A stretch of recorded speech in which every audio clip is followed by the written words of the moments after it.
Blog Talk Radio. Hello, everyone. Good morning. This is Lori Smith. It's One Child Abuse Survivor to Another Restoration, and it's 6:30 here in the morning, and Wednesday, August 24th. I'm glad to be here, and just waking up and getting ready to do the show, having some coffee. I hope you're having a good morning so far.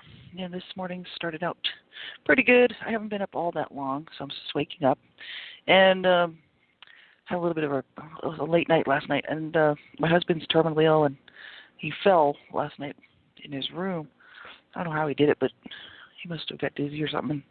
He's terminally ill, and he doesn't walk very well anymore, and has to use a walker or wheelchair, but mostly a walker around the apartment. But he fell down and had to help him get up and help him get back to bed. But he's okay. He's just he's just struggling right now. But he is terminally ill, and so I stayed up for a couple hours later than I normally would, just to keep an eye on him, make sure he's all right, before I went to sleep. So it's a little bit of a late night, but that's all right. We'll make it through.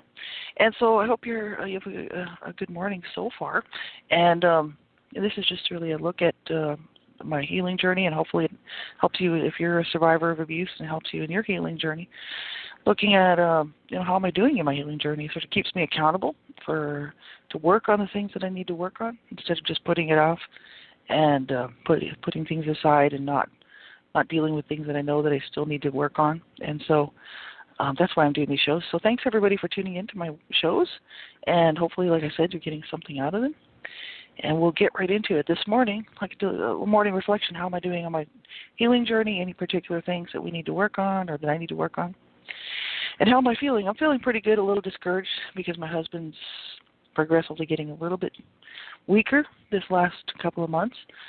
He's been out of the hospital for 15 months. He was in for half a year.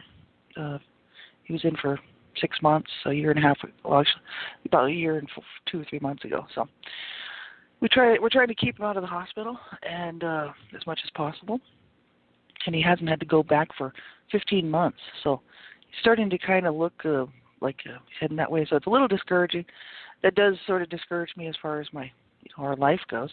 As far as my healing journey goes, I'm doing really pretty good, working through things and continuing on. And I'm glad that I picked this work back up, because I had sort of let it slide for a while. And so I'm feeling pretty good about that. Nothing really in particular that I feel, that I need to work on that needs addressed like today. But I'm still working on trying to get a little more physically in better shape, right? And but that's just, that's mainly a matter of time, and just trying to organize my time a little bit better. Well, we'll look at so the HAVOCA, that's Help for Adult Victims of Child Abuse, HAVOCA, HAVOCA. They have that victim to survivor to thriver, and we'll look at that. But first, do a safety checklist. Make sure, if you're a survivor of abuse, that you're safe enough to listen to this show and to listen to anything like this that's dealing with abuse topics, because you don't want to be triggered and then go backward in your healing journey. And you want to, that's nobody wants that. So you want to make sure you're safe enough to be listening to this show or anything like this, right? If you're feeling, comfortable enough that it won't trigger you and cause you problems, and that you might want to injure or self-injure or hurt somebody else, make sure you're safe enough to listen to this show. And if you don't know how to, what that information is, ASCA Survivor to Thriver Manual has like a 60-page safety first chapter. It's the very first chapter in that Survivor to Thriver Manual. And you can get that from ASCA, Adult Survivors of Child Abuse More Center Program. You can get that from their website. It's free. And you can download it, or you can just read it right on the site. But there is a major section on safety first. And so that's really important for survivors of abuse to actually know that information. So you can get that for free there if you don't know how to sort of make sure that you're safe enough, right? So we'll get right into this. This is looking at the victim to survivor to thriver from HAVOCA. The victim believes really that suffering is the human condition. The survivor is feeling some relief, knows they need to continue in recovery, and the thriver finds joy in peace. So I'd say I'm in between the survivor and the thriver, feeling some relief, I know I need to continue in recovery, but, that I'm finding some joy and peace, and I'm really no longer in that victim mode of believing that suffering is the human condition. I actually used to believe that when I was young, and had a real problem with life, and just always wondering, always rolling around in my brain, why are so many people suffering? I mean, I watched my family suffer myself. I knew I was suffering. My family was suffering in this abusive environment, and I could see people around me suffering, and just the regular world suffering going on. And I was like, this is all there is to it, and I couldn't see there was, really that anything else. I really couldn't see anything else, for a long time. I know when I was young, that's how I felt. And, but, then I got older and I realized that no, I mean, it's not really all about suffering, right? Even though that's part of life, at any given time for anybody. It doesn't just have to be abuse related. It's just, I guess when you're stuck in that, growing up being abused, that's how I spent my whole entire life. That's what I felt really life was all about. Because I didn't really know anything else, and I'd see other stuff like, friends of mine who were not being abused, and some of their parents were living healthy lifestyles. I knew some people out there were living kind of a better lifestyle, but I just couldn't see beyond the pain really for a long, long time until I got a little older and started getting out and growing up and seeing that no, it's not all about pain, and so. For me, I'm much more towards in between the survivor to thriver, much more towards the thriver. I'm still I'm feeling some relief, but I know I need to continue in recovery and continue to work through some things. So those are interesting to look at, just to sort of check where we're, take a look at where we're at, sort of where we are in between the victim to survivor to thriver, right? And so I think that's interesting. Hovoka has an inner child healing section. It's kind of lengthy, but I think we'll look at it. This is something that, inner child work, I didn't really, I know when I began my healing journey, I kind of didn't really, it's not that I didn't believe that this was true, that, there was possibly these inner children or inner child within me that was still wounded, but it's just that I just didn't believe that that kind of work was necessary. And I didn't think that I needed help with inner child work, but I started looking into it. And after I started looking into it and finding out really what it was all about, I realized that I did have these inner children, actually lots of them, who were wounded and who had never, I'd never dealt with, really because I'd never dealt with the abuse, that I suffered as a child, one-on-one with each part of myself that was abused through the years, right? So I do have all these inner children that were incredibly wounded. And I had to learn how to help them, which is basically how to help myself, right? And so, nobody knows what my inner children are going through except for me, and I know what I suffered as a child, and there would be a few witnesses on the earth, who know today and could vouch for what I went through as a child, but not very many. Most abuse survivors, by the time you hit my age, like hitting 50-ish, sort of midlife, and maybe past midlife really, maybe a lot of these people are gone, out of our lives. They're just gone, or they've already passed on, or maybe who knows, So many times we don't know what, only I know really what I've been through. And it's, I'm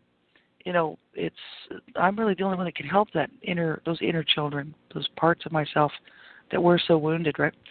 So we'll look at the very first part of this. This is from Hovoka, Information for Survivors, Inner Child. And that's HAVOCA, Hovoka.org. You can go there and just go under the Survivor tab and click on the left-hand side where it says Inner Child, and this will come up. It says, we formed our core relationship with ourselves in early childhood and then built our relationship with ourselves on that foundation. We have lived life reacting to the wounds that we suffered in early childhood. And living life in reaction to old wounds is dysfunctional. It does not work to help us find some happiness and fulfillment in life. So they said the approach that is detailed in this section of Hovoka does work. It works to help the individual learn to relax and enjoy life in the moment. It entails healing the wounds from the inside out. So it is focused on changing our core relationship with ourselves. And they say once an individual starts loving, honoring, and respecting her or himself more on a core level, everything on the outside changes. So external manifestations such as setting boundaries, seeing life and other people more clearly, letting go of trying to control, and the worrying that accompanies those attempts, stopping the victimization, etc., start becoming automatic and intuitive. So they said it's possible to feel the feelings without being the victim of them or victimizing others with them. It's possible to change the way you think so that your mind is no longer your worst enemy. They said it's possible to become empowered, to have choices in life. At the same time, you're letting go of trying to be in control. And life can be an exciting, enjoyable adventure if you stop reacting to it out of your childhood emotional wounds and attitudes. So that's just the beginning portion of that. And that's interesting. It's true. As soon as I really started doing the inner child healing work, and I had worked on several different, using several different kind of mediums. John Bradshaw, healing the inner child, the wounded inner child, or the child within, or something like that. John Bradshaw's work, that book, that was really, really helpful. I read that a long time ago. Went through the work. Robert Burney looks a lot at the inner child as well. Robert Burney, he's got a website, Joining Me and You, and it's a codependency, the dance of wounded souls.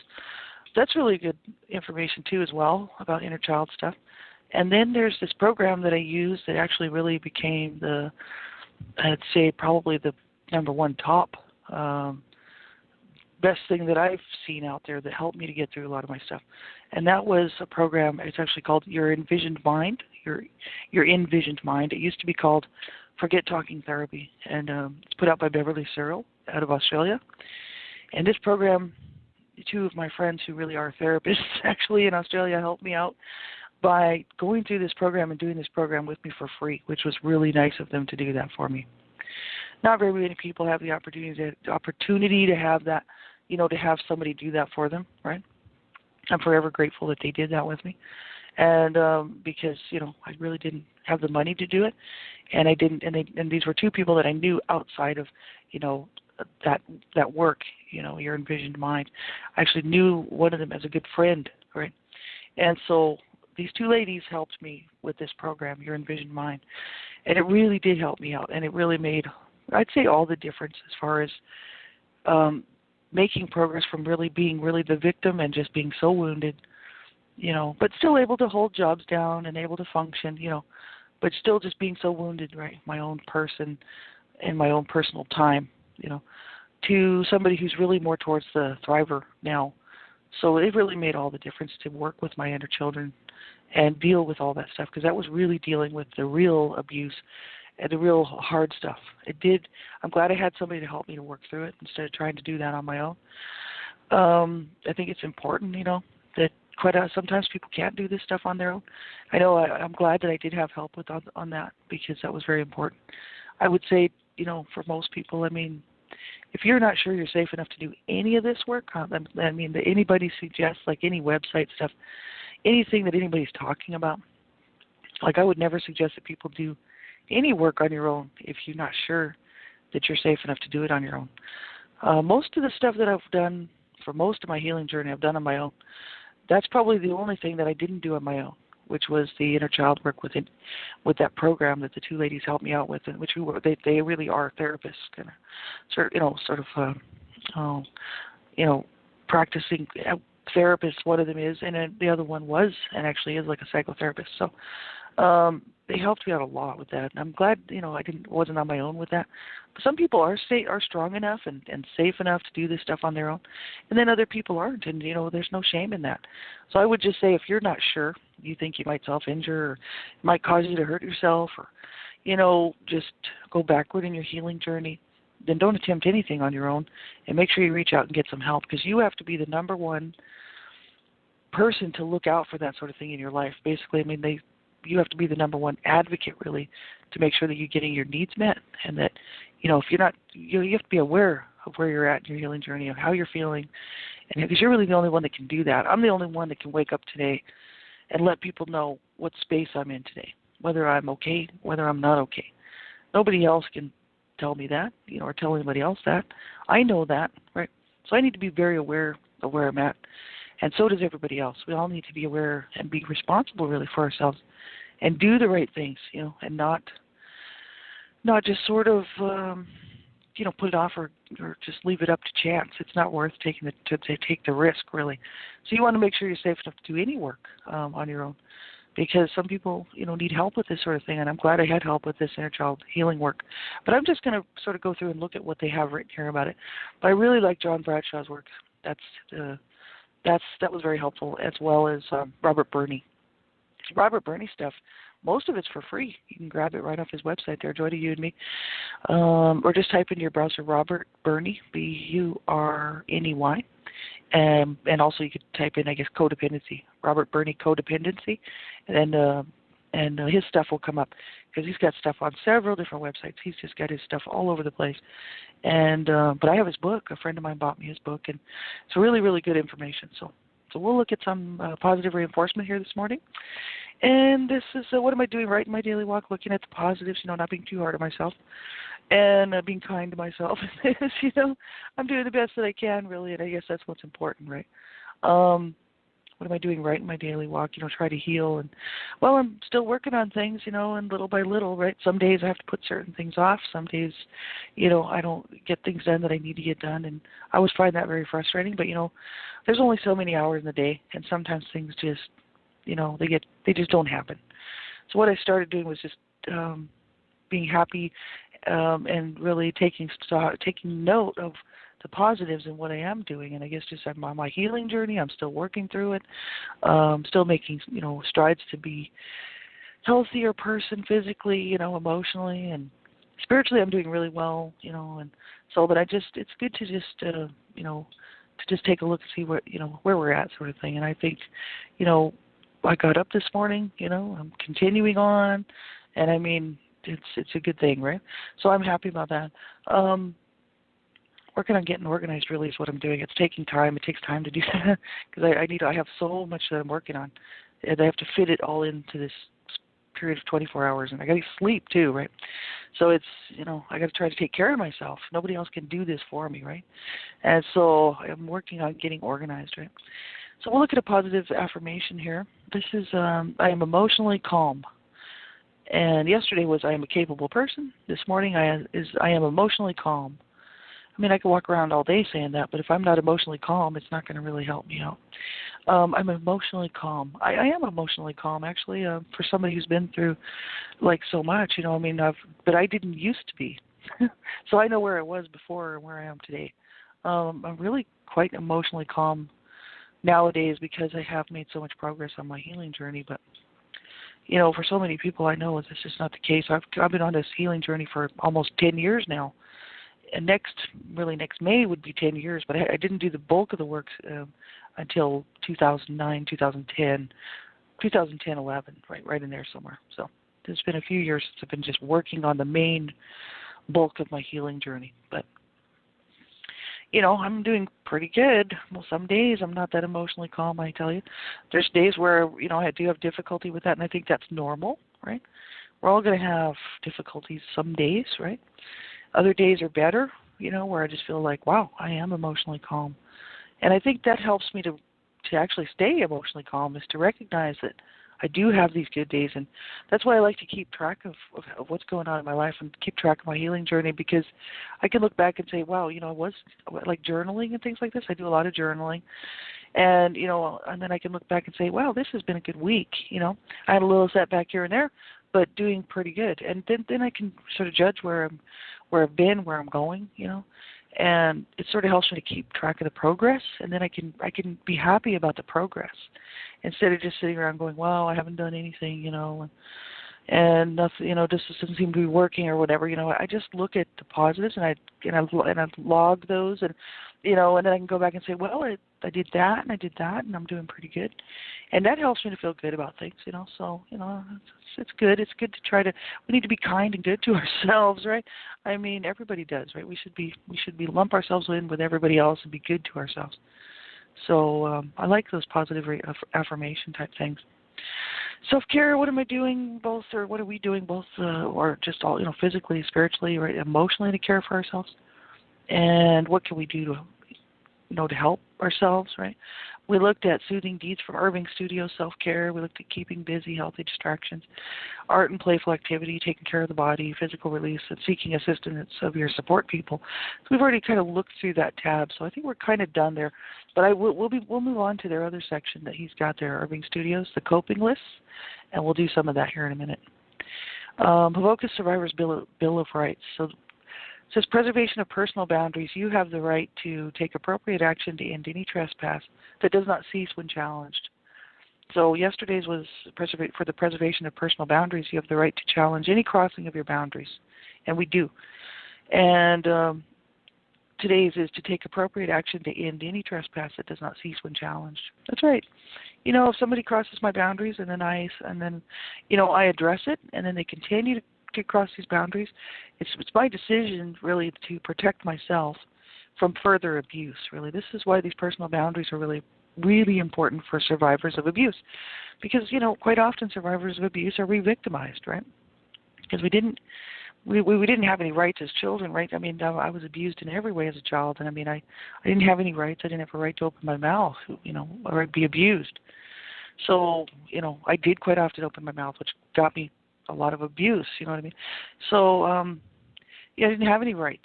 So, as a young teen, I just never, I never really thought that I could actually say something if I didn't like something somebody was doing to me, because that's how I grew up. I didn't have a voice. I couldn't say anything. My family members, and mostly my mother, but people in my family could hurt me, and I was not allowed to say anything about this. So this is why the child sexual abuse happened. It's just horrific. And as far as an adult goes, even a teenager, I had lots of unwanted sexual touching, and it's a horrific situation, right? And these personal boundaries, we have the right. I have the right, first of all, to my own body. I have the right to my own life, And if somebody crosses my boundaries that I've set up, and they're very clear boundaries, and I let somebody know my boundaries, and if they cross them, and then I tell them, I'm sorry, but that's unacceptable to me. And, I've got a boundary set, that I will not allow anyone to abuse me anymore. And so if somebody crosses that boundary, I have the right to take appropriate action to end any trespass that does not cease when challenged. So I really like what they have to say here. That's Avoca as well, Avoca's Survivors Bill of Rights. They have some great information on their website. I hope everybody will check it out. Personal Bill of Rights, this is number 17. This is Charles H. Whitfield, Healing the Child Within, and we're looking at number 17. I have a right to be uniquely me without feeling I'm not good enough. That's so true. Because I know, growing up abused, man, I did not feel that I was worthy of even being alive. So, because that's what I was told my whole life, and really I was made to feel that way.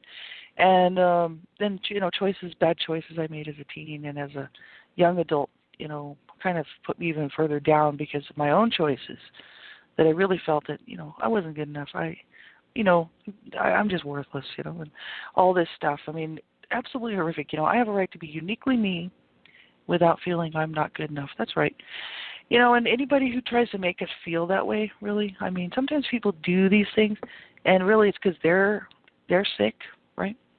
There's so many people out there are very sick, and they're not on a healing journey, right? So it's unfortunate, but true. Not everybody is going to be working on themselves to try to help themselves and to be good to others, right? There are some really sick and mentally ill people out there that, we do kind of run across every now and then. And it's like somebody comes up to me and tries to make me feel that I'm not good enough, and that I don't count and I don't matter. I don't have to pay attention to that at all. That's not my illness. That's theirs. I don't have to take that on anymore. I don't have to take that on. As a child, I took that on because I was forced to take that on. Now, as an adult, I'm like, I don't believe that. That's garbage.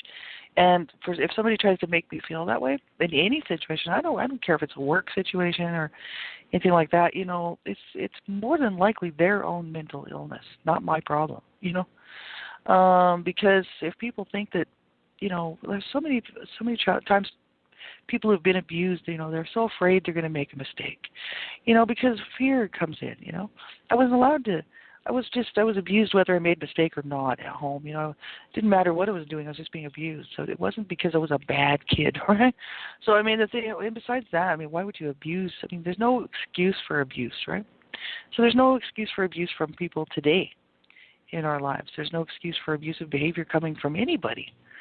And see, as survivors of abuse, we need to remember that, that people have no right to abuse us and to continue to treat us in any way that's not with dignity and respect and care, And sometimes, people do get angry with each other, and sometimes people do have to say something to us, if we do make a mistake or something, or we have these issues going on in our life where we've made some mistakes at work and, our bosses need to deal with us or something. we're going to have to be able to take direction. But taking direction is totally different than taking abuse. And so we have to recognize what these things are, and what's abuse and what's not, And is this being directed towards me personally, or is this a work-related issue? And is this direction, or is this somebody becoming abusive towards me? We have the right, to not be abused, right? And so I don't let anybody abuse me anymore at all. I don't care who it is. So, I have the right to be uniquely me without feeling I'm not good enough. That's right. So if somebody tries to make me feel that I'm not good enough nowadays, I'm just like, I don't have to put up with that. You know what I mean? As a child, unfortunately, I did, but now I'm an adult, and I'm uniquely me. If people don't like me, really, that's too bad. You know what I mean? That's their own problem, not mine. I really can't help that. I'm not a people pleaser. And, I try to be good to people because I want people to be good to me, So I try to treat people the same way that I would like them to treat me. So I think that's very important. So we'll move on. We're going to look at Irving Studios coping list. They have a daily, weekly activity to take care of yourself. This is these lists that he created just to give people an idea of what we could do to make a list for ourselves, right? Daily, weekly activities to take care of yourself. And I mean, my lists, when I first began my healing journey and actually started looking at this information, I used to write everything down. Have a shower, have breakfast, take my vitamins. Because really, I'm one of these people that does not like to take vitamins. I don't like to do any of that stuff, I mean, I have to have a shower and stuff like that. But this was just for myself to get used to making lists, of what I could do to help myself out. So we can make these lists to help ourselves out. And then what we can do is circle the ones that actually really were helpful for us, like whether it was, walking, exercise, yoga, whatever seemed to be helpful for us, right? This is managing stress, list number 3. The first list was daily, weekly activities to take care of yourself. List number 2 was a list for what to do to create boundaries, and we already looked at that. This is list number 3, managing stress. So we can make a list to manage stress. We can go, like he's got here, brisk exercise, take a walk, shout into a pillow, managing stress, right? Write a note, tear it up, right? Tear up paper, pound clay, paint or draw, write angry letters. We could write angry letters to our abusers and tear them up. We could say because he's got tear up angry letters here. We could say whatever we want. We don't have, even if the abuser's gone, dead or something, or, we can write these letters to them and say what we want to say to them, and then, open our heart and allow our inner wounded children to get their say in there. We could tear these letters up. We could. They say, throw socks at the wall, things like this. I would say, that's kind of good because that's non-destructive. For me, I mean, I used to be destructive and trash property, trash things, trash myself, right? So that wasn't very good. And so, that was in my younger days. Now, as an adult, I like to do things that are non-destructive because I just feel that that's the best way. And so, like for me, I wrote letters to all my abusers. I told them exactly how I felt. I wrote a lot of poetry, actually. You can find it on my website if you ever want to check that out. Things like that. Throwing socks at the wall, that might work because that's totally non-destructive.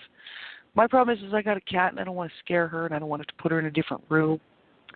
My husband's terminally ill, so I don't like to do a lot of this type of thing around him, so I don't do a lot of this.